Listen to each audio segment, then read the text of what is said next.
Ассалаумағалейкум достар, қалайсыздар? Бүгін біз өте жақсы, сіздерге пайдасы бар бір айдарды бастадық. Ол сұрақ-жауап айдары. Яғни тендерде өте көп кездесетін сұрақтарға біз осылай видео арқылы сіздерге жауап беруге шешім қабылдадық. Біздің бүгінгі сұрағымыз Госзакуп порталында ИП-ТО черный списокке кіріп кетсе, Самұрық-қазына порталында тендерге қатысуға бола ма дейді. Бірінші, бұл сұраққа жауап берместен бұрын, бірінші черный список деген не екенін айта кетейік. Черный список деген, сіз егер тендерді ұтып алғаннан кейін договорға қол қоюдан бас тартсаңыз, сіз черный спискке кетесіз.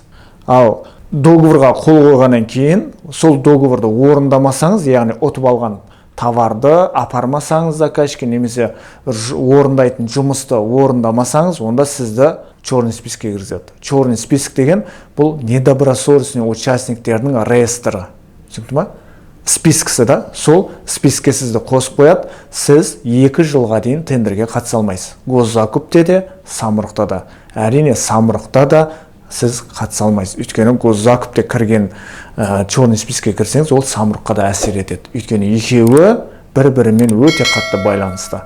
Госзакуп порталы ол мемлекеттік мекемелердің тендер жарияланатын сайты болса, ал Самұрық-қазына ол ұлттық компаниялардың, яғни мемлекеттік компаниялардың тендер жариялайтын сайты. Екеуі бір-бірімен өте қатты байланысты. Ал енді черный спискке сіз кіріп кетсеңіз, Самұрықта да кіріп кетсеңіз, онда сізге қандай зияны бар?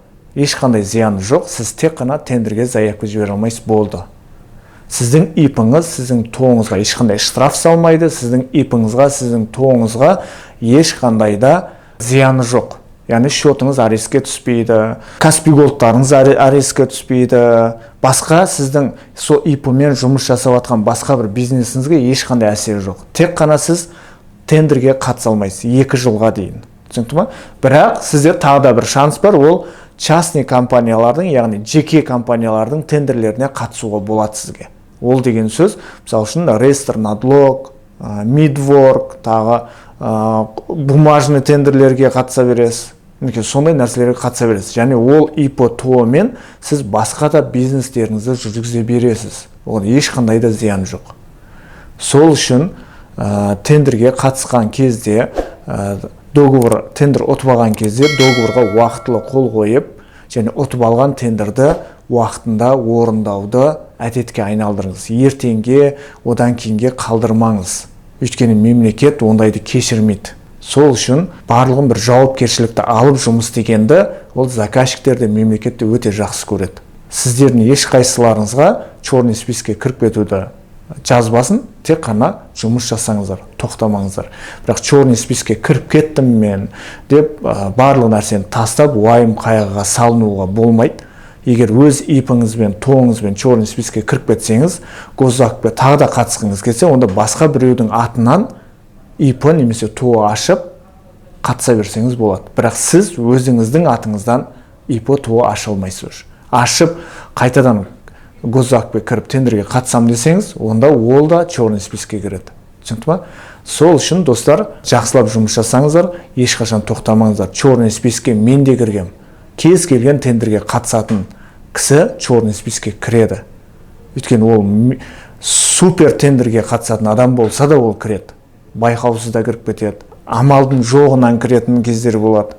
Сол үшін жұмыстарыңызды тиянақты орындап, жұмыстарыңызды жауапкершілікпен орындауды әдетке айналдырыңыздар. Алдағы уақытта біз тағы да керемет сұрақтарға жауап беретін боламыз. Енді сізде қандай сұрақ бар, осы видеоның астына комментарий жазыңыздар, лайк басыңыздар. Лайк бассаңыз, видеоларым шыққан кезде сізге ең бірінші келетін болады. Кім лайк басса, соған ең бірінші келетін болады. Сол үшін лайк басып, астына тендер жайлы қандай сұрағыңыз бар, сол сұрақтарды жазыңыздар. Мен алдағы уақытта осындай видео арқылы сіздерге сол сұрақтарыңызға толық жауап беретін боламын.